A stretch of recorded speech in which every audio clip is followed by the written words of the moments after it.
Welcome, ladies and gentlemen, to the Clutch Corner, an insider show giving you the latest news on all things Miami Heat and around the NBA. The Clutch Corner is an extension of 5 on the Floor, part of the 5 Reasons Sports Network. Now, here are your hosts, Clutch Adam and... Really? There's another black guy in this network? Huh, cool. Royal A. Shepherd. Take it away, gentlemen.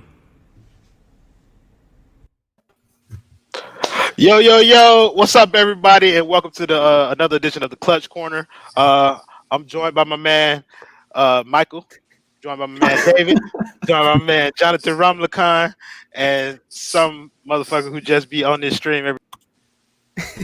Welcome to the Clutch Corner. Yeah. So in this episode, every Tuesday that they have a game, then we do the post-game show prior to the Clutch Corner stuff. So we're going to talk about the Heat with a pretty impressive loss, if you could call one that, 137-134 to Philadelphia. They were missing several players. Jonathan, what stood out most to you in the game? Just how flexible Coach was in coming to this game, allowing everybody to do a little bit. Gabe Vincent 34, Hero 34, Vincent 24, and Dunk had 26. And I mean, everybody did what they were supposed to for us to try to win this game. You know what I mean? It took a heroic effort from Joel Embiid finishing that game, hitting shot after shot after shot. And even though we lost, this is a group that really put as much as they could together and came as close as they could to getting this win tonight. And it's something to tip your hat on tonight for sure. So shout out to Alex Campbell for the donation. He said the refs in bubble form tonight. And I'm seeing a lot of comments come in about the referees, but I just want to get to David. David, what did you think from the game tonight? I mean, it was a fun one to watch, guys. There were 3-pointers flying all over the place. I've got PTSD from Danny Green from years and years of watching Danny Green shoot the ball. And, and Jonathan was right. It took a big-time performance from Joel Embiid, even though he got tired halfway through and then again towards the end. But, it was a lot of fun to watch these guys put up shots. I mean, the Heat put up 56 3-point attempts here today, and that's what they needed to do to stay in this ball game. You saw some of the growth and maturity from Tyler. I mean, he doesn't hit the shot there that we needed at the end, but again, you love to see those young guys like Gabe Vincent step up and take this opportunity to have their first NBA start, just their 11th NBA game. And he balled out here today. So it was fun to watch. That's for sure. So, Mike, David was talking about some of the young guys who got opportunity to shine. Gabe Vincent in particular was very impressive. Yeah. You saw some silver minutes. I have no idea why he's still in the league. But yeah, what did you take away from the game tonight? I mean, it was nice to see these guys play, right? Yeah. I mean, Gabe Vincent never gets minutes. Max Strus probably is never on the floor either. So it's good to see them out there.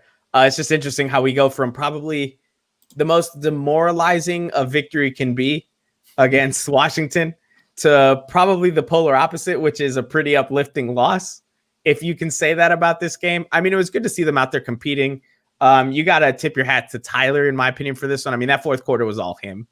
Like, we don't come back in this game without the way he plays. I understand that Gabe Vincent played well, Duncan played well, but without Tyler in that fourth quarter, we would have lost way sooner than we did. So, I mean, hats off to them for fighting hard. It's hard to really take away from this much in terms of permanent things moving forward, because I'm sure the Sixers played down to them and they were just a little amped up, kind of like the opposite of that Wizards game. So good to see, but I'm curious what it means moving forward.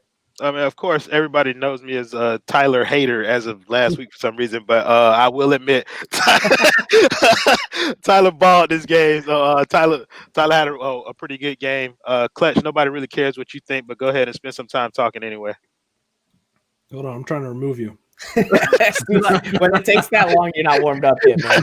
Right, he'll be in mid. There it is. There it is. There it is. No, I mean, I think if it weren't for Joel Embiid or Danny Green, the Heat blow this team out, which makes me really happy, because I think this is the first game, and I don't know how long, that I felt really good about a Heat game since I think the playoffs.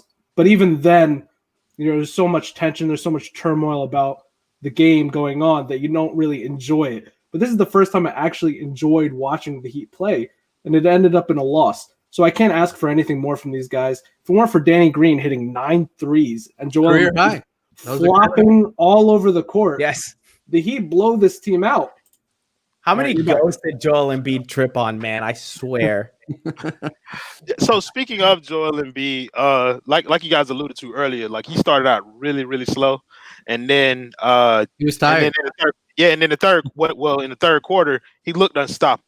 And that's something that you've heard over time, that when Joel Embiid puts his mind to it, he could be one of the best players in this league, because we could not do anything with him. I want to talk some about Ben Simmons and what we were able to do with him tonight. Got him in foul trouble early, and he's eventually got him out the game. Anybody can kind of take it. Yeah, it was a weird performance from Ben Simmons. I mean, he had 2 shot attempts. You would think that somebody of his caliber would have more of an impact. I mean, I know that he's got his offensive limitations, right? But the ball is in his hands constantly. I mean, he did have 12 assists, so he did have an effect on that 76ers offense. But, you know, he seemed disconnected sort of throughout that game. The Heat, I don't know that they were in his head, but he certainly didn't seem to be into the game, right? He was like, why am I playing the Sioux Falls City, you know, the Skyforce or whatever? You know, why am I even here? And he does foul out. He had, he only finished, he had 5 points in the end of it. But you're right. It took that third quarter explosion from Joel Embiid to get the Sixers back in this game and to take control. And Ben Simmons, it didn't feel like he was a major factor in this one. And, is he maybe somebody now that, the 76ers can move off of? I don't know that you do that from one game, right? But it was such a weird performance from him. I mean, beyond the 12 assists, just a strange performance. He took 2 shots. He took 2 shots all game. He wasn't even looking at the rim. You can't do that. It's like, you got to try and take over, especially when Embiid wasn't playing well at the beginning. It was just way too passive. He doesn't look happy, comfortable, or like he wants to be there. I mean, I don't know. Yeah, it's just another case of him underperforming. Like, how many times have we seen Ben underperform? Like, I feel like his whole career, we've always been looking for him to do more and always do more, but he never takes that next step, and he never really becomes that perennial all-star level playing player. And you see him kind of fall off and have these mental lapses. So it's interesting to see if it's really just a mental thing for him to not being mentally in the game all the time. I got another one to throw up to the group.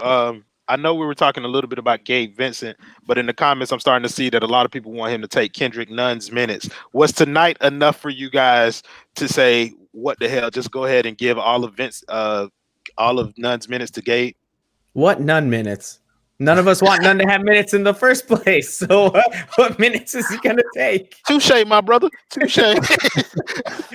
But listen, I do think just to kind of go with what you were saying, I do think that Vincent might have earned a little bit more of a look. Certainly with the normal unit, when it gets there, there are times when that offense just goes dead, right? Especially when Jimmy's on the bench or Bam's on the bench, right? Goran needs help from time to time, and Vincent looks like an NBA player, right? He looks like somebody that can contribute, somebody that has skills. He could hit the three. Maybe more of an NBA player than somebody like Chris Silva, which I know Royal might not be your favorite guy on the roster, but I feel like he earned a look with the guys when they get back. Okay, so we can say the same thing about KZ though, right? KZ's only played limited minutes here and there, but the defense he's brought on has looked pretty good, right? So you'd think he's earned some minutes, and he just wasn't getting them. So I hope he does get more minutes, right? Talking about Gabe Vincent. I'm just not sure Spo's going to give it to him. It just seems like he's really stuck on the rotations he wants to put in.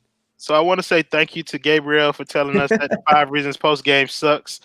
We really appreciate you watching our sucky show. This constructive criticism is what we're here for. This is how we grow. Alpha's right there. What are you talking about, Gabriel? Clutch Corner Alf. You changed my name again, ho.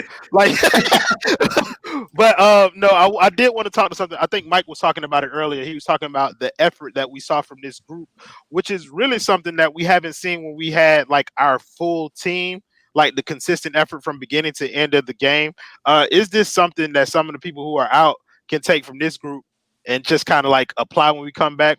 Jonathan, I see you kind of like nodding along. No, I agree. I think like we were really having an identity crisis where not the whole team was really playing to the culture like we know. We were having these mental lapses and we weren't given 100% according to Jimmy and Bam. So this could be something really where we see a group develop a little bit of extra chemistry together and infuse that culture into the team and really get that mindset going and get everything going for the team. So even though it was a loss, it's a really motivating performance for all these guys, and it's something we could take moving forward.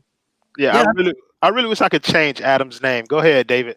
I was gonna say that Jonathan's hit the nail on the head there with that, because you look at these guys, the vets that maybe were taking things for granted to a certain extent. I mean, you don't expect that from somebody like Jimmy or Bam, but you look at a performance from this guy. Again, this was the G League team, right? They rolled a lineup out there at one point with Andre Iguodala and 4 undrafted free agents.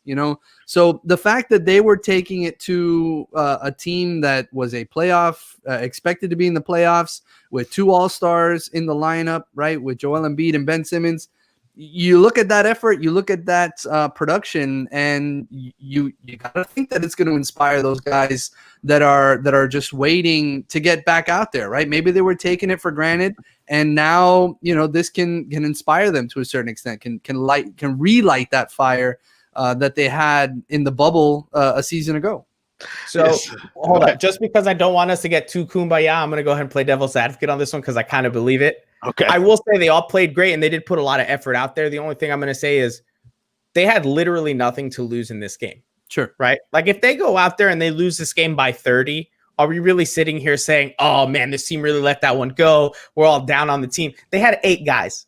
Yeah. Right. Tyler went out there and shot 26 shots. Nobody's going to fault him for that in a game where he was the only guy who could produce offense. But when Jimmy and Bam are back in the lineup and Goran's back in the lineup, none of these guys are going to have that kind of quick trigger. So that's what I'm saying. I hope they can take something from this, which is you can play here. I just find it hard to believe that they're going to do that, considering there's so many guys that they're going to defer to, that they would have to be deferred to in the first place to even take these shots. So that's the only thing I'll say about that, just to play on the other side. Well, I mean, maybe those guys that aren't in the game right now would, see this, and instead of taking the ball or whatever, and I know that there's an issue with like overpassing with this team at times, but they have some confidence in these guys. They're out there with Gabe Vincent. They've seen it. Now they'll have some confidence in him. And then with Tyler, his usage was down as a starter, so maybe this starts to mean that he's a little bit more effective. Who knows? I think something like this could really sort of build confidence for this group. And I know that you were just playing devil's advocate, but I do think that there are some positives to pull from this, even though, like you said, they had nothing to lose and they're playing with the back end of the roster, all of that. I still think that there's some positives here. So I wholeheartedly agree with all of that. I'm usually the one bashing the team after tough losses, and even after some wins, I'm still bashing them. But I guess like everybody else, you can kind of take a moral victory from this, just the way the team played, the way they were able to compete without half of their roster, and the fact that we nearly beat almost full strength Philly team. So still, I think the perfect bow to put on this is Heat in 5. So let's we're gonna put a cap on Heat in 4 against the Sixers. Right, we're gonna put a cap on that conversation, and we're gonna move on to the next one because the NBA has a rising COVID crisis going on. Clutch, go ahead and give us the rundown on what's going on with that. So basically, the NBA came out with this lengthy report about how the league is in turmoil. It is in trouble, basically. And Royal, don't change your name. I know what you're doing. Don't change your name. And essentially, the owners met today and they spoke about a bunch of new restrictions that they need to make for the NBA season to continue and to go on as planned. And they came up with a bunch of new rules that I can't even remember right now, but a bunch of new rules that NBA players needed to follow. One of which was like, what was it, like you can't fist bump, or you can fist bump, but you can't. Yeah, so you can't, like, the way that they have to embrace it is either by elbow or by fist bump. They can't leave. Yeah, so, like at home, you can't leave your house unless you're going to team activities. And on the road, you can't leave your house unless you're going to team activities. And you can't Didn't you pass it to Adam Royal? Come on, man. Okay, so basically, rules. I could just shut them off right now. So basically, what you can't do is you can't do this. Right? Then it's a good thing we got rid of Jay. But you can do this. And this. And this. And this. What did you Google to find these pictures? Did you just go NBA players close to each other? When I'm producing, don't ask those questions.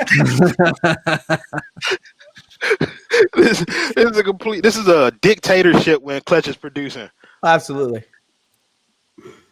So basically, what can and can't you do? Oh, the other thing is the players, when they're off the court, they have to stay like 12 feet apart or something. They have their own section in the back of the arena where they have to sit. I don't know if you guys noticed that, but Joel Embiid was all by himself. I think Precious was sitting in the hallway when he was out of the game. I mean, I didn't even see him there at all. They just send him back to the locker room. Yeah. Like when you're ready to go, just jog out. That's your warm up to come back in. So I mean, it's unbelievable these new restrictions that they have to have, but it's something that needs to be done for this season to go on as planned. Yeah, I don't think this season is going to end up going as planned. It's already off the rails at this point. I think the bubble was a good model to have for what could be successful. Adam, I think the bubble was a good model to have, and I think players didn't want that, so they ended up going to this format where players are traveling more, and it's just you see what the results are. There are outbreaks everywhere, and I think the person who's going to be most impacted by this is Daniel House. He can't have no women in the hotel room when they're on the road. So that's the guy that's going to be most impacted. Are you sure that's who you wanted to say? Obviously, are you sure that's who you wanted to say? Bro, there's not another guy who likes some specific kinds of clubs. Hey, listen. Some bearded basketball players may or may not be a part of this roster later on. I would not. Perfect. Adam, you muted yourself. We can't have that conversation. We're not talking about that guy. He's not a part of this team. We're not discussing him. We'll talk the other guy. We'll talk Bradley Beal. We'll talk Kyle Lowry. But we're not talking about the other guy. Okay? Because we've talked about him ad nauseum. All right. Welcome back. Oh. You're the only person who can see me when you throw me back there. But yeah, some people in the comments said screw moral victory. Look, bro, like at some point. Thank you, Lewis. I mean, I still like Alf. I still like Alf. Hold on. Which Alf? Because you could think you're Alf. Bro, in that case, then we can start calling them racist. 5 reasons versus Miami Heat beat 5-on-5. Who y'all got? Dude, I gotta say, I feel like we've got the youth on this one. Yeah, I agree. They're a bunch of nerds. I'm sorry. Listen, here, I got it. I'll start talking about some anime theories. I'll start talking about some anime theories. Bring them over to the side. They'll be completely distracted. We're good. I think we got more white people on our side, so we'll be better at 3-point shooting. Like that's we'll be better only if the game is in Boston. Oh, that means we're gonna get some ref assistance if we go to Boston. They got Alf. He the biggest black guy of all the networks, so he's the most imposing. They're gonna call foul. You can match up with him. Hold on, I will ask this though. I'm like, there's no way we do a bubble for the second half of the season, right? Like, there's no shot. No, I don't think the players would backslide into that. I mean, these new rules might wish they had a bubble when it's all said and done, but I don't see a bubble until the playoffs. So first of all, I want you to put Porter Vox Jr. comment out there. Clutch bullying the one black guy in the show. Something's up. Exactly. Exactly. You know what to do, Adam. I mean, there we go. Send them to the back. No, but I think that is a really interesting thing that you're bringing up, Mike. How are they going to proceed in the second half of the season? I mean, they didn't release the second half of the schedule, and right. I think it's because the way they had this set up, they knew that there would be something like what's going on now, some outbreaks, and they would have to reschedule some games. Damn, I know I heard that from Ethan, and I'm just regurgitating what he said. Hold on, Royal. Hold on. I want to talk about this because a lot of people are saying we hate that this is a really bad loss. This is on the refs. Everyone that's saying that the Heat are off to a really bad start, go look at the standings right now. Yeah. Look at how far apart we are from the first seed. And tell me that can't be made up with one bad week from the Celtics. We're 2.5 games back. We're 2.5 games back from the Celtics. Come on. So I want to let Jonathan jump in here because he's been relatively quiet and nodding back there. But I've been harping on the way the team has been playing, not necessarily what the record is and where we are in the standings, because I've always seen that can be made up. But Jonathan, do you think that there is no such thing as a good loss? Tiffany. No. Tiffany for sure. Sorry, they were saying Ethan versus Tiffany. You know who you take. Yeah, 100%. We all agree on that. I take Ethan's daughter over Ethan one-on-one. All right, go ahead, But Jonathan. yeah.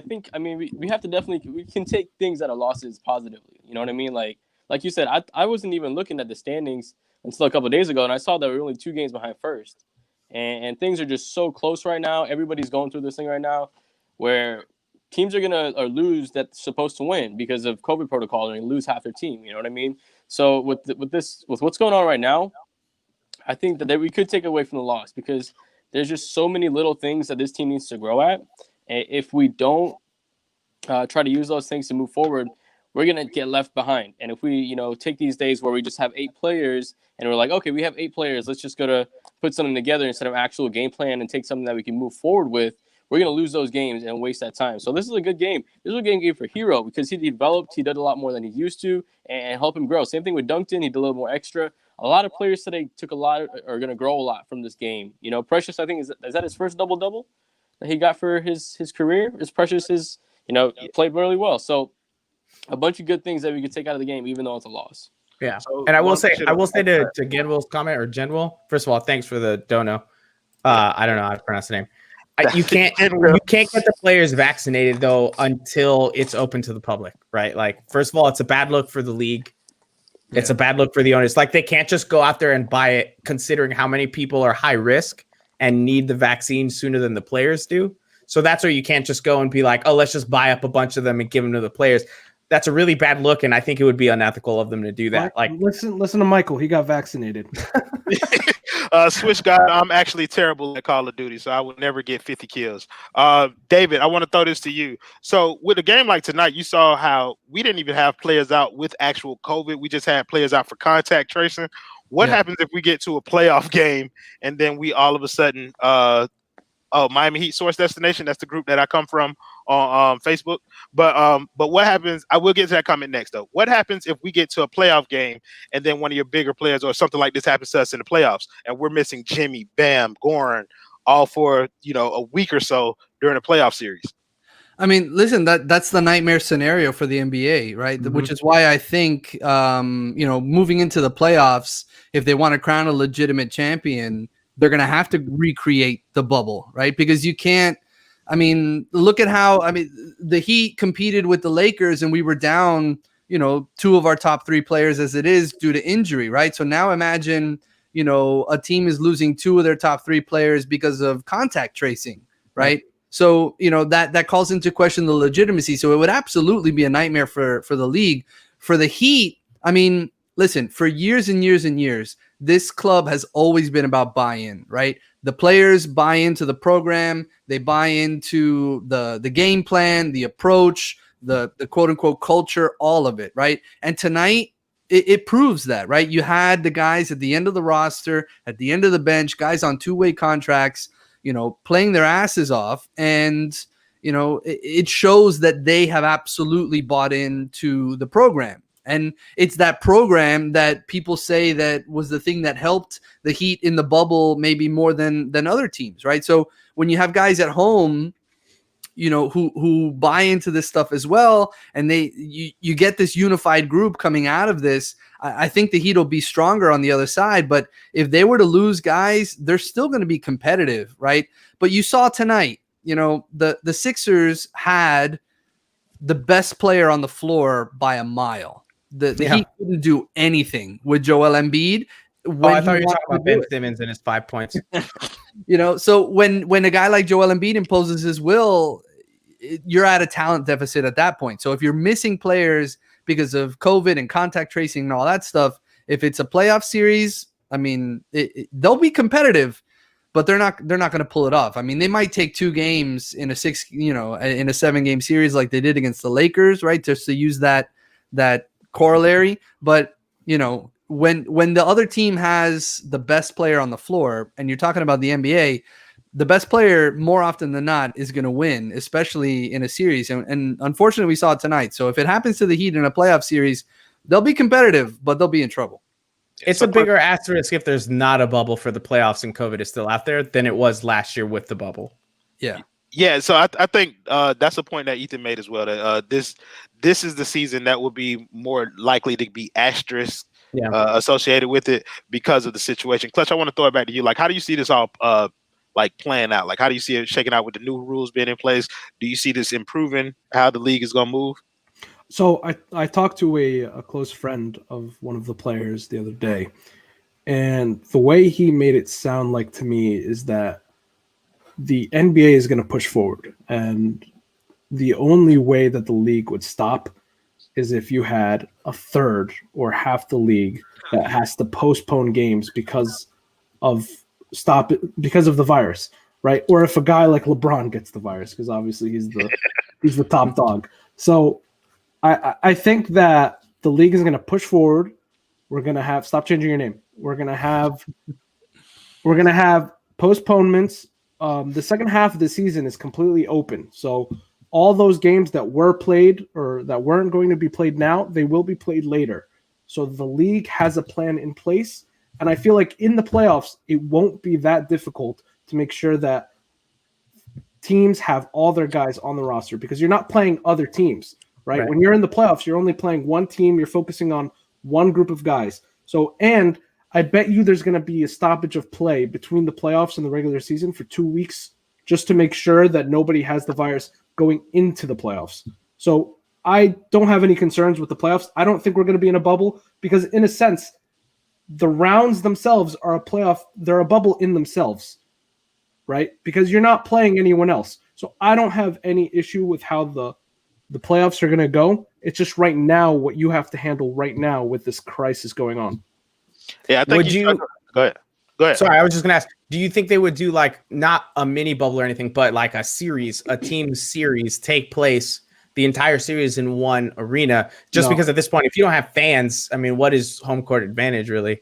No, I think they're gonna go just like normal, and I bet you they'll start letting vaccinated fans in the stadium by then. Yeah, Ramlakan, how you see this COVID thing shaking out? Yeah, I mean, I think we could really see us a week or two stop a play. You know what I mean? Because if it starts getting bad and like what Adam said, and there's more than half the teams going through this, then we're going to have to take a stoppage of play. It's going to be just too much for the guys to play, 8 players to play 5 games in 7 days or something like that. It's just going to wear on their body. And not only the COVID is going to be this, if players are overplaying, they could become, pull a hamstring, get injured, do all these little things as well. So I think a week or two just to kind of let everything settle down and then go back into it, kind of allow the tracing to fix itself out, allow everybody else who does have it to actually clear themselves up and get immunity. I think that'll be really what might benefit the league is like just a week or two stoppage when things get real hot and then continue to go forward from there. That's a great point. I mean, tonight we saw Duncan Robinson play 45 minutes. I think Tyler Hero was at 40 or more minutes.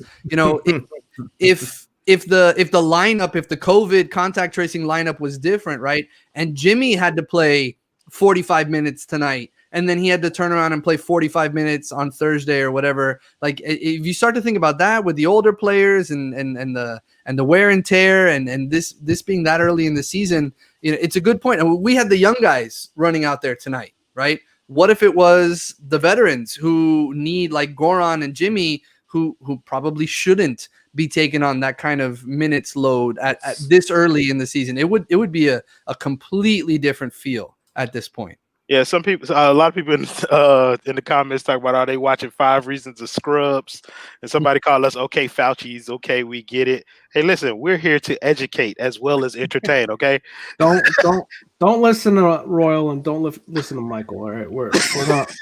Whoa. Well, so aside from contact tracing and COVID and all that, there are people leaving their teams for other reasons. Y'all like how I did that segue? That was really good. I like that. Way to call out your own segue, though. It would have been so much better if you just did it, where you had to give yourself props. Wow. Midway through it, I didn't even finish the segue, Mike. I just started patting myself on the back for how well I was doing midway through it. So we're going to go ahead and kick it. Huh? A real host wouldn't have done that. Well, I'm not a real host. This is your show. You just make me host. But yeah, so let's talk about Kyrie Irving.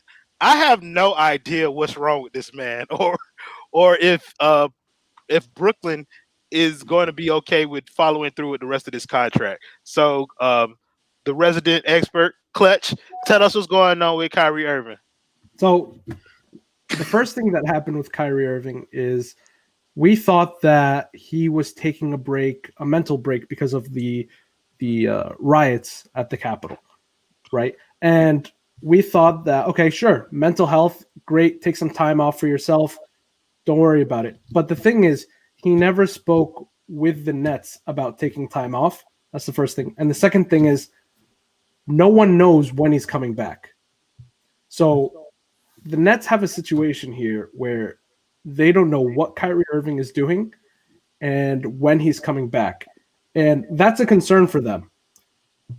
And if they don't figure it out soon, the Nets are gonna look really shaky come playoff time if this is a distraction that always keeps coming up for them. And I think the most recent development we have is I think I have a photo here. Kyrie Irving. Some webcam show or something. No, Yeah, it was something about like sister's birthday or something like that. No, there's a more recent development. Like, That's the other thing. So Kyrie went to his sister's birthday party, and it was a club, and there might be COVID violations there. We don't know. The league is investigating. And then during the Nets game, while the team is playing, this tweet came out. Yep. Right? Something Kyrie about Irving is middle left, all the way on the left. Well, I think I have a picture. So you have Kyrie Irving. Actually, I don't think I have a picture at all. So Kyrie's in here. I don't know if you see him. Kyrie Irving. Okay. He's on the left. Yeah. Go to the dead center, then go all the way to the left. That's Okay. Kyrie Irving. if you guys say so.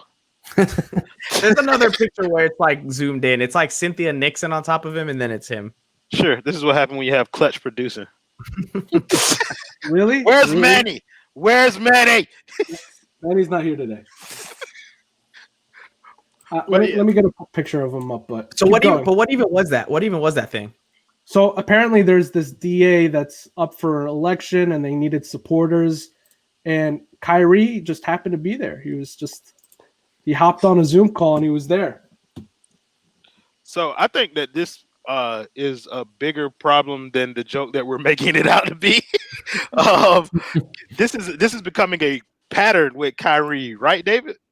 Oh, absolutely. I mean, he's always kind of been a little bit of a flake, right? I mean, he's got some legitimate,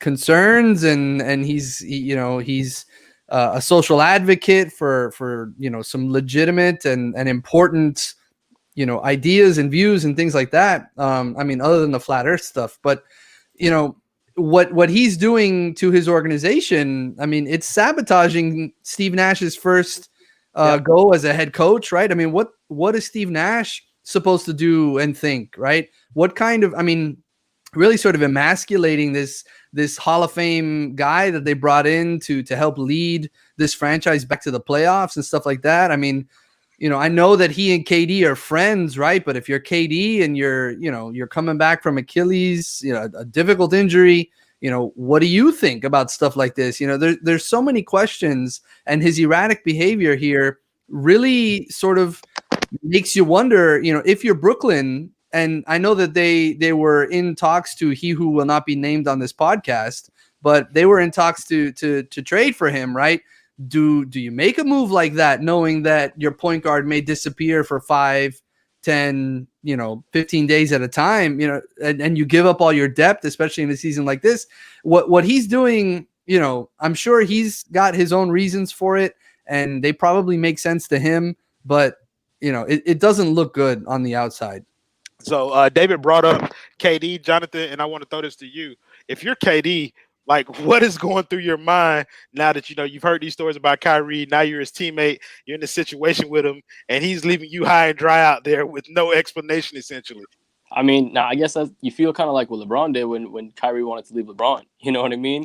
You see all these things that were happening, and Kyrie's kind of like what Dennis Rodman did when he wants to just leave wherever. You know what I mean? He just leaves whenever he wants to, comes back whenever he wants to, and like Adam said, if it's for mental health, you need to understand those things, but it's always something with him. You know what I mean? It's always something going on with Kyrie. And if I'm KD, I'm like, is this what I signed up for? Is this the guy that's supposed to help me win a title? I'm trying to make my name. I'm trying to come back. Like David said, you're trying to come back off an Achilles injury. You don't want to come back and not have the guy that's supposed to be helping you help you. He's supposed to be the main guy taking the load off of Kevin Durant. So you're coming back. You don't know if if there's still developments in your body still has to work back, and all it takes is one extra step for your Achilles to go bad or anything like that again. So I feel let down, especially if I'm KD, that because you know that your second-hand guy is not really have your back like you said he thought you would. So, Mike, how many hours of sage did Kyrie burn before he made this decision to just leave his team alone? Not enough. I think that's the problem. I think if there was more sage, he would have stayed, right? He only did about 3 hours, but it's a 4-hour regimen. It's a 4-hour regimen. Like, yeah, exactly. He's got the Reggie. He needs the gas of sage. The gas. Look, I think, in all seriousness, I think though KD is fine with all this. He supports all this because they have an agreement. Come playoff time, it's time to get ready. Turn it on. Turn it on. So I think right now it's fine. There's no issues. But if this starts to become a habit and KD is not consulted on something like this, then it's an issue. But I think KD and Kyrie, they both signed up for this. They knew what they were getting themselves into. So I don't think it's a concern now, but I think it could be for the team in terms of their chemistry. And it will affect them in the future, I believe, because they don't get this time right now to prepare. And when it does, right? Let's say they go into a series that they should win easily, and that series goes 7, or they lose an early series that they shouldn't lose. People are going to look back on this. And personally, I'm not going to look back on this and think it's because he missed those games at that time. It would be more than that. But people are going to look back on this and be like, it's all because Kyrie left for those 2 weeks back in January. And then you think about the Clippers. Go ahead. I was about to say, you think about the Dinwiddie injury, and that makes it. That's probably why this is more of a story than it is, because if Dinwiddie plays, then they're able to, hold steady while they're playing. But go ahead, John. I don't know what you're about to say. Yeah, I was saying that's kind of like what we did with the Clippers last year. Like, we expected Clippers to be this really, really good team, and when it came down to the playoffs, they couldn't get it right. You know what I mean? And they didn't have that chemistry from the beginning of the season. So we could see something happening where Brooklyn ends up where they're in these late game situations and they don't know exactly what to do because they don't have that chemistry and those reps in the regular season. So kind of like circling back around to the Heat for a second. So we got another game. What is it? Thursday? Yep. Against the Sixers. So against the Sixers again. Pretty much we're going to be trying the same roster out there. Clutch, you expecting anything different that game than you saw in this one? I think we're going to see an exact copy of this game on Thursday. Like literally the same thing happening again. I think the refs, is it in Philly or Miami? I mean, it doesn't really matter. Philly. It's in Philly. It's in Philly? Yeah. Oh, they're 30 minutes up the road from me. I could just go watch the game. No, but in all seriousness, I think Tyler Hero has another 30-point game. I think Duncan Robinson, the GOAT. Let me get the picture. Bear with me. I think this guy has a 25-plus point game, 7 threes, 8 threes, who knows, maybe more. He'll break the Danny Green record, whatever he broke today. You have to hit 10 threes in order to do that. But yeah, I mean, the only difference that I see, like, because I'm with you, I think we see the exact same kind of game. The only difference is I think Philly comes out and actually tries in this game. Joel won't be asleep for the first half. Right. No. So they're going to come out 80. They're going to come out and try this game, and Miami's still going to be able to like hang around from like weird people. Somebody like Max Strus is going to score 20 points or some shit like that. This is what the Heat tried doing to Joel, by the way. Yeah, that was a great possession. We ended up getting the steal. We got to steal that possession. Yeah, right. Didn't we turn it right back over as soon as we got it? Yeah, we did. Yep. Exactly right. Yep. Here's the thing. This doesn't work when Seth Curry is in the corner. No. It didn't work when Danny Green was in the corner. He just missed them in the fourth quarter. Yeah. But isn't that like Danny Green's MO? Like wide open threes with the game and the balance? He'll miss the big ones. The important one. But I mean, I think the big thing that would keep it close too is because you expect Ben Simmons to have a better game, right? I don't think he's going to come out, shoot only 2 shots, and have 5 points. He's going to be more aggressive with the ball, and he's going to get his points. But then you can look at Danny Green and say, is Danny Green going to go 9 for 21 again? Right? Like, is he going to have 21 shots to take? Is he going to? He shot how many threes were those? He had 21 3-point attempts. Yeah. Are you serious? He went 9 for 21. Mm-hmm. Yeah. He really had the green light. He shot almost as many threes. No, he shot as many threes as Tyler Hero and Gabe Vincent combined. Wow. The Heat put up 56, and Danny Green almost half that. So, That's Most of his amazing. shots, most of his shots come exclusively from out there, though. Anyway, right? Probably. Yeah. I'm saying high volume of Danny Green shots are He shot 4 shots that weren't 3-pointers. So okay. Yeah. So switching gears really quickly, we're gonna do something different on the Clutch Corner, something that we've never done before. My man Adam, What is it? You tell me, bro. It was your idea. It's your thing. I don't know what it is. What is it? Refer to the private chat. But we're gonna do private chat article 4. Yeah. So I'm gonna kick it over to this man who act like he don't know what's going on. Hey, there you go. Okay, so we're trying something new. We're gonna be doing a $35 Amazon gift card giveaway. So basically, what you have to do as people that are watching, I see we have 240 people watching. What you have to do is tune in for the next 5 Clutch Corners at different times of the show, and I'm going to say a number. And if you get all 5 numbers, you get a $35 Amazon gift card giveaway. You have to be the first one, though. I don't want 50 DMs saying, I got the thing, give me my $35 gift card. If you think you're only going to get 50 DMs, you're kidding yourself. I'm going to get 240. Yeah, I'm about to say, Clutch can tweet a picture of eyeballs and have 150 people in the DM tonight. So here's the first number, okay? 0, as in the amount of points that Mo Harkless has scored for us this season. 0. Oh, that is actually a very good thing. And I want to kind of like blow by them to give people a chance to forget the number so they have to go back and rewatch to find out what it is. Next time, it'll be at the beginning of the episode.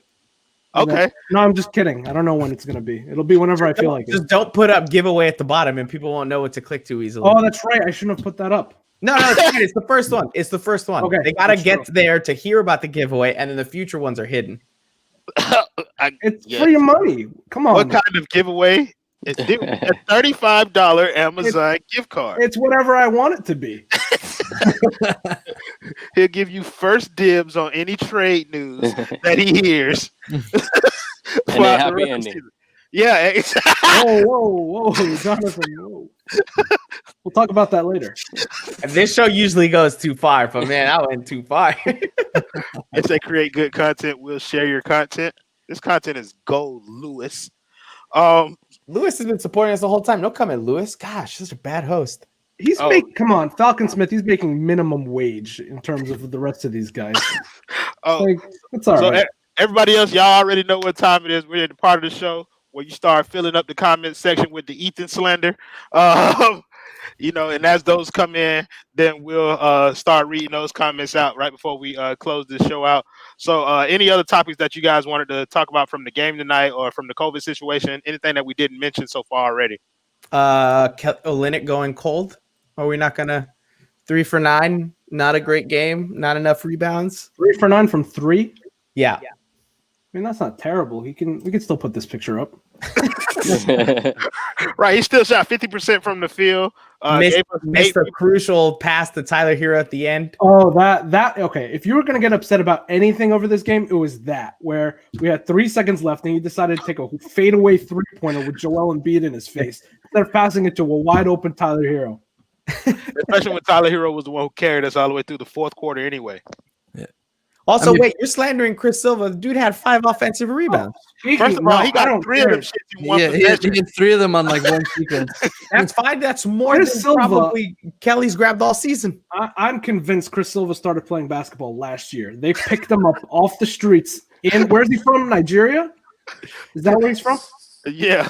They went to Nigeria. They had Pat Riley pick him up, take him on the plane, and they dropped him off at the Heat facility, and they said, play basketball.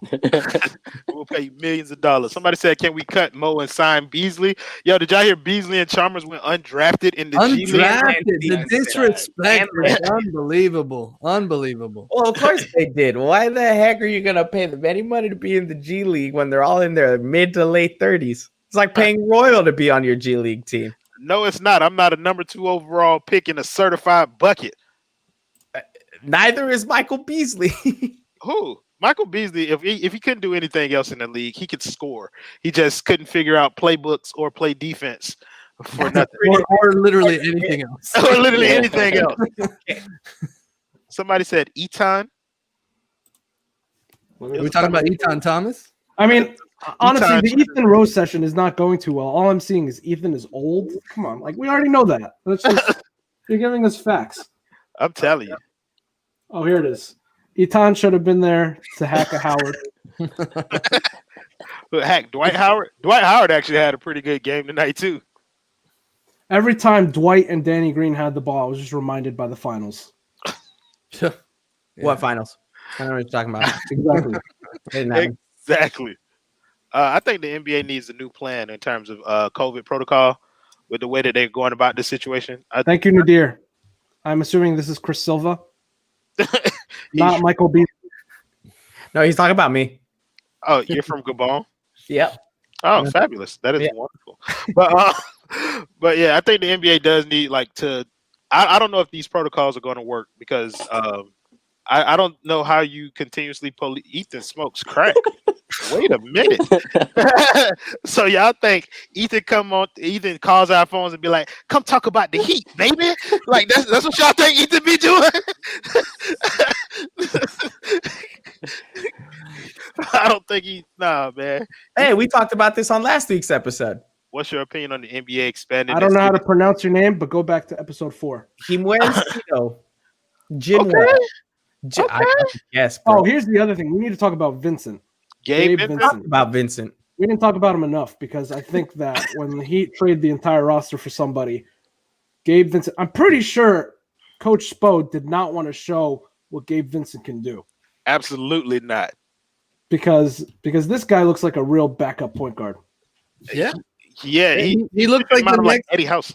Yeah, he looks like the next one in a long line of these developmental guys that they have found and that they have developed and they've gone through the system and are productive, NBA rotation players. Maybe he's a spot starter, he's like a microwave Vinnie Johnson type off the bench, but he's a suitable NBA player. And I'm telling you, he's going to get minutes. He may have pushed Nunn completely out of the rotation at this point. I agree. Welcome to the latest episode of 5 on the Flow, baby. That's gonna be my new shit. Ethan on crack, bro. How many times does he say that? Like, I can't believe I'm saying this on a podcast. But your balls will thank you. I think that's pre-recorded. I think he just. I know it is. Yeah. Speaking of, I do think that we have sponsors for shit like this. Clutch. Yeah, don't do me like Manny, bro. Like warn me. Middle of the sentence.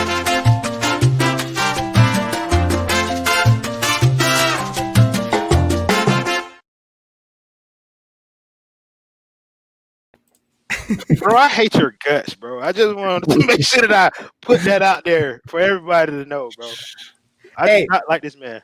Do we know how severe Myers' shoulder thing is? Like, could he be back for next game? He was questionable today, and they said he wasn't going to play pretty late in the day. So, I mean, maybe, but the Heat's history with injury is they kind of drag those things out, so who knows? Hey, wait, hold on. He looked straight up like a coach today because he was wearing the same polo and everything too.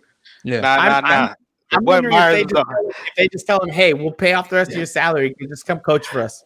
Hey, Adam, put up that picture that I sent you earlier today because the boy Myers was the only cheerleader we had on the bench today. And that's the only thing that kept us in the game, all right? His uplifting spirit. Listen, if you're gonna find her, if you're gonna have a cheerleader on your bench, no, don't show me this guy. Wait, hold on. Go back to that picture, Pritchard. Do you see his left hand? What symbol is that? Did you see it? Somebody's going to the Capitol. I called him the mayor of Whoville. Protest Pritchard. That's what his new name gonna be, bro. Protest Pritchard. I'm trying to find that picture for you. Hold on. They're saying Myers couldn't crack this lineup today, even if he was healthy. Yes, he could. We had 8 guys. Yeah, he actually would have been useful against Joel Embiid today because he's the only guy on the roster with that kind of strength and size to deal with the pounding of. And he's still going to lose to Joel Embiid. Yeah. Well, all of our guys today lost to Joel Embiid And he real would bad. have fouled out faster, by the way. Yeah, so I want to say shout out to my dude Raymond James Villanueva from the Miami Heat Source Destination Group for that graphic of Myers with pom poms, because I believe that Myers is the greatest cheerleader in NBA history. Hey, I Hey, will Ronnie say this: Turioff if I was was pretty him, good I would too. have been hella down by now. Like Norris Cole wasn't bad as a cheerleader. yeah. Who's the best cheerleader in NBA history? I don't That you know. think- Kent Bazemore was a pretty good cheerleader in his time for the Warriors back in his first run. Listen, Patty Mills with those Spurs jumping up and down on the bench in his suit. Speaking Although, of Patty to your Mills. point about Norris Cole was the first guy in the gym on Game 6 that knew Ray Allen's shot was going in. You could see him Yes, jumping indeed. up and down on the sideline there. So Up that and down might on every 3-point shot though. He jumped up and down on LeBron's and hits it. yeah, but he was really excited when Ray hit that shot. He was all the way there in were the air. multiple jumps in that. So, Clutch, I think you was about to say something about Patty Mills. Oh no. Oh, That's for a later time. About Patty Mills. Oh, somebody said We're on the Joel wrong Anthony. show for that one. Oh, Joel Anthony or Dexter Pittman. Oh, Dexter Pittman, because he's a straight up G, bro. He'll take you out, straight up elbow you right in the gut. I love it. He was Listen. an enforcer. He wasn't a cheerleader. He just come in and give you an elbow. That was all he Robert- was remembered for in Heat history. Was coming in Yep. and elbowing the guy on the Pacers, I think, and that was it. That's right. Nah, it was in his side, dude. Stevenson like kind of jumped up and Pittman's just like, blah. Well, you remember with Bosch being hurt, there was like this thing between Pat Riley and Spo where Pat wanted to go big and Spo wanted to go small, and so they ended up going big and started Dexter Pittman, and he was so bad that Spo pulled his ass out the Listen, game. We had some Played again. terrible draft picks those years. What was the white dude from LSU? Justin Hamilton. Justin Hamilton? Hamilton. Oh Yeah. my gosh. Yeah, he had a little stretchiness to his game. Hey, but he never- Hamilton the walked original so Myers Duncan can Leonard. run. Yeah, that's Myers Leonard, big brother. But that's like, but I mean, Justin Hamilton got us pretty excited. I was excited about Jarvis Bernardo. Oh man, you remember that? Yeah, Bernardo was kind of the original idea behind Bam, right? Like that lengthy defensive player. He just never came through. Yeah, He was Chris Silva before Chris Silva. Don't He compare. just Bam. never made No, it. I'm not. Hold on. Speaking Hold of on. comparisons, hold on. Speaking of comparisons, there He was just wants to somebody who drop his picture. compared. He gets so happy when he produces. I think this makes his day. All right, I might need to mute you. Speaking of comparisons, there was somebody on Twitter today that compared Kyrie Irving to Hitler. What? I saw that, dude. Yeah. That was crazy. Ugh. that's Yeah. tough. He said that you could hate somebody. I hate Kyrie Irving, and he was like, "What did he say?" He was like, "You can almost compare my hatred to Kyrie for like." It was like he said, Hitler. it was like you. How can you hate someone you've never even met? And then they're like, well, I hate Hitler. right. And so then it was like, so I don't know Kyrie, blah blah. I'm like, that's Oh, okay. so you could hate Kyrie, like That's what he was Even saying. though you don't Very personally know stupid. him. There are much easier comparisons to make. Like I personally hurt Ernesto de la Cruz from Coco. Like he is the worst villain of all time in all of Disney movies. I hate Scar.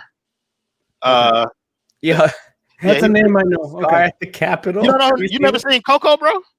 no, Oh, you don't have What? kids. No, he You doesn't have kids. Time out. I don't have kids, and I saw Coco. Coco was great. Royal had to go. I needed to show this photo right here though. This is what I found. Oh my Oh, god. jeez. No, they even gave him a Galaxy Opal. Oh no! Oh, that's trash. Oy. Oh, this That's is so bad. Terrible. I found this on Twitter, by the way. I did not make this. I'm gonna make sure that Royal is the only one seen laughing, just in case this goes up the chain. It wasn't me. Don't fire me, Ethan. Oh, absolutely, Miami Heat source. Vladimir Stepaña is my favorite backup center of all time for the Miami Heat, and he would dominate the league today. Yo, guys, JP is mad. Trade Tyler. He doesn't JP? deserve to play for this team.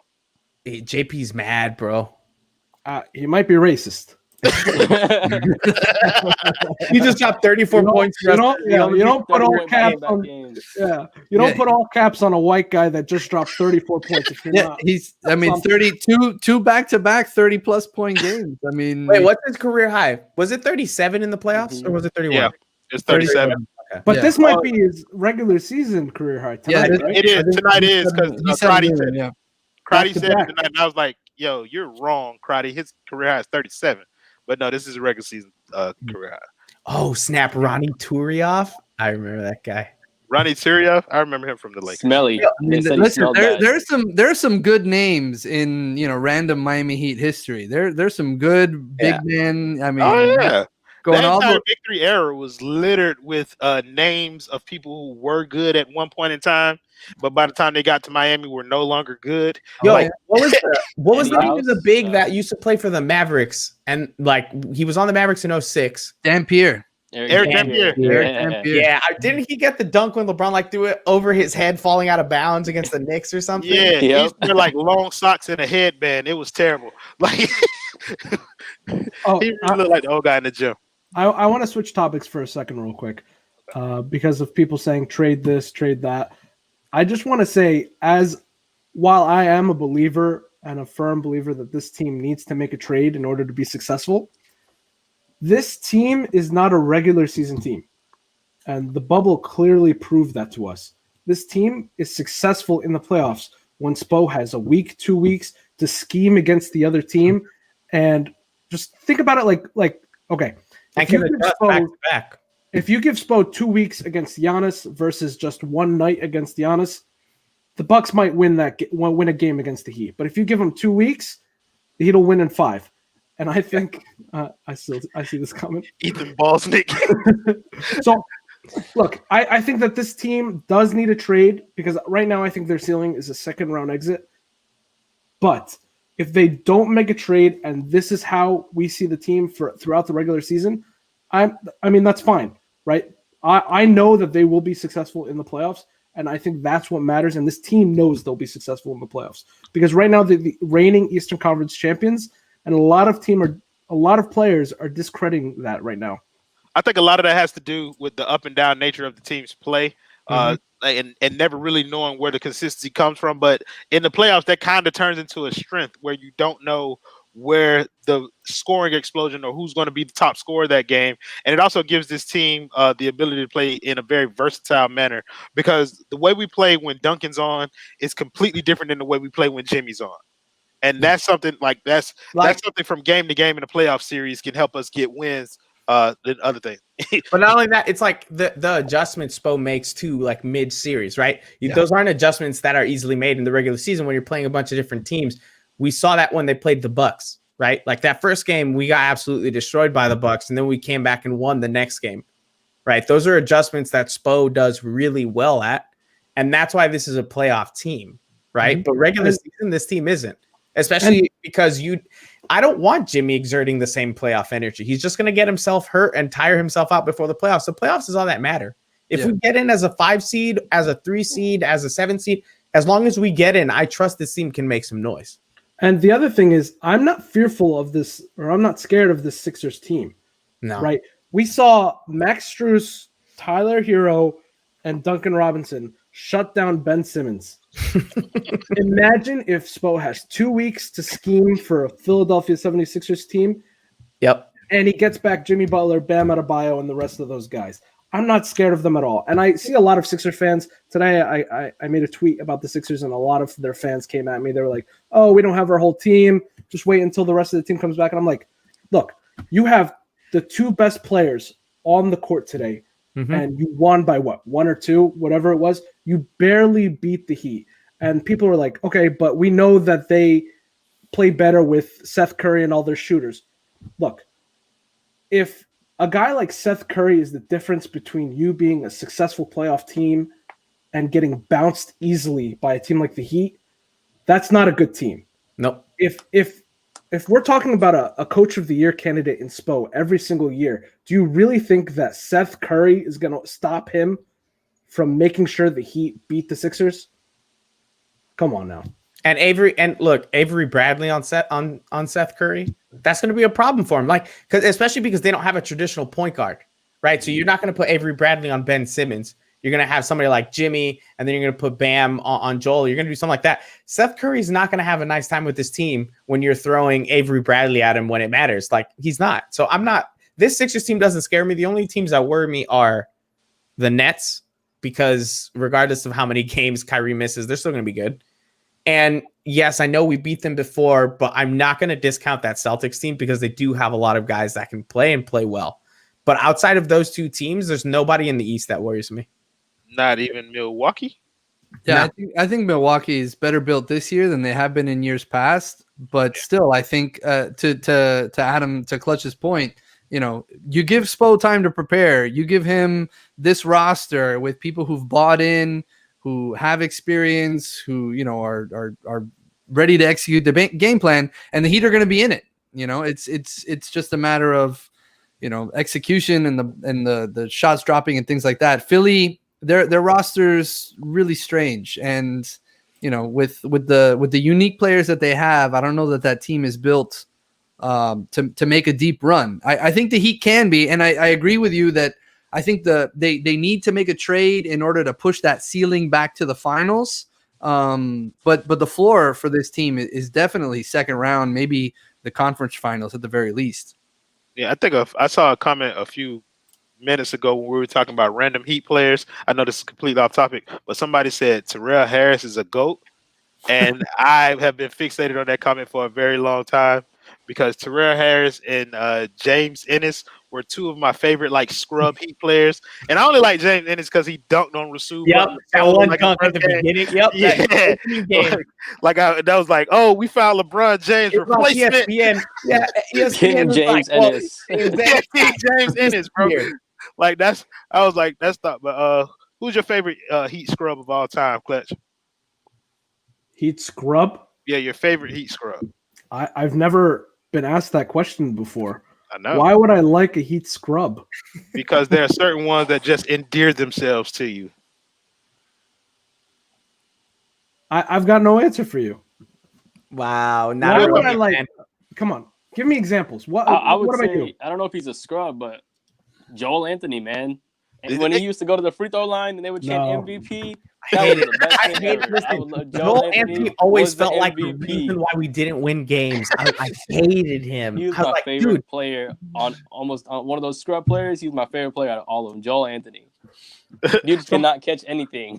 Somebody put DeAndre Liggins in the group. DeAndre Liggins. Oh, man. That's a good name. What was the dude from West Virginia that we drafted who was supposed to be really Butler? Deshaun Butler. Butler. Yeah. Beno Udrih. Zoran Dragic. That's it. That's Zoran Dragic is your favorite scrub of all time. Listen, no. The right answer is Eddie Curry, just because we got him the one ring so that he can hold it over Charles Barkley and say, I got the one and you don't, Charles. I want to change my answer. What's your answer? Miles Leonard, your favorite scrub? I'll tell you that. Somebody said Henry Bill Walker. I didn't like 1 minute that Henry Walker was on the court. Never. What was that one game he scored? What was it? Was it just a 3 he had at the end, or did he score like 20-something or 30? Are you talking about the game where they ended up having Michael Beasley? Michael Beasley playing the 5? This guy.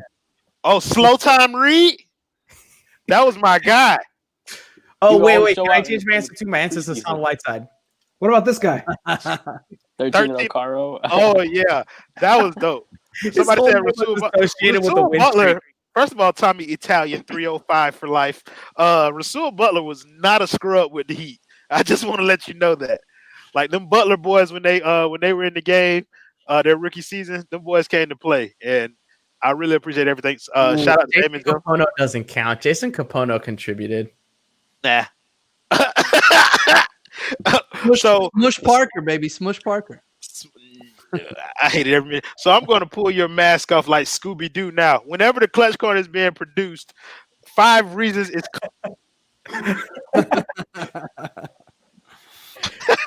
would have gotten away with it too if it wasn't for your sneaking producer rights. Right. He didn't capitalize either one of my names. Keep asking. Greg Oden. No thanks. Yeah, so anything. The Birdman was not a scrub. He was absolutely not. He was not a scrub. And neither was James Posey. James Posey was now Magruder, he might have some say in that scrub category. Tyler Johnson. I hate him. Oh my god. It was that contract, bro. It was that contract, bro. Philly cheese? Are we not gonna bring up Philly cheese? He was a scrub. Yeah, he could play. Mick Roberts was one of my favorite scrubs. I like McBob.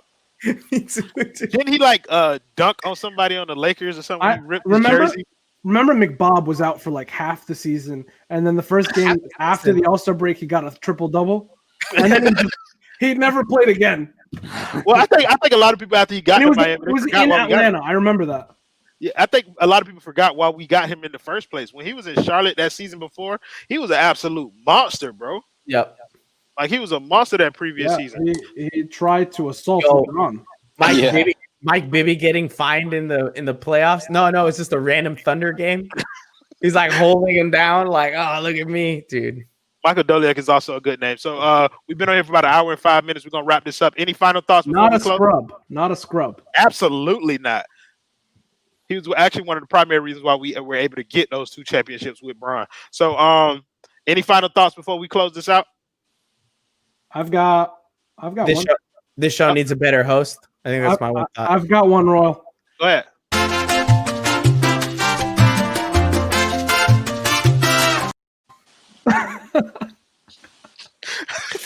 I had about enough of y'all in this damn commercial, bro. So I'm gonna try and end this shit before you play it again. Thanks everybody for joining us. Hack his phone and make it his ringtone, so that every time you text him, Adam, it just comes up with that song and he hears it in his So thank you to everyone. Oh my fucking lord. Thank you everyone.